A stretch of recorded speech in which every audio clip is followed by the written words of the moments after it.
Consent इसीलिए कहा जाता है, हमारे मज़हब में, हमारे नबी सल्लल्लाहु अलैहि वसल्लम ने भी ये कहा है कि शादी से पहले लड़के और लड़की की कंसेंट लें।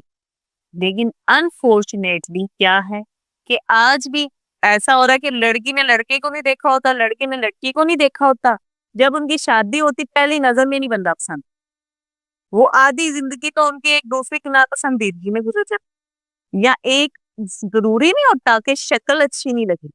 कुछ आदतें एक दूसरे इंसान की एक इंसान को अच्छी नहीं लग सकती, चाहे वो उसकी नज़र में अच्छी हो, लेकिन उसको नहीं अच्छी लग रही। ये जो मैरिटल रेप का जो कानून बनाया गया, उसमें ये चीज़ थी कि अगर कंसेंट के बगैर खामद अपनी बीवी के साथ सेक्सुअलिटी करता है, उसकी कंसेंट नहीं है, तो वो भी एक जो है क्राइम है और उसकी सज़ा भी है और ये हमारे कानून का हिस्सा है, जिसमें ख़वातीन ये अपनी दरख्वास्त जो है हम जमा करवा सकती हैं।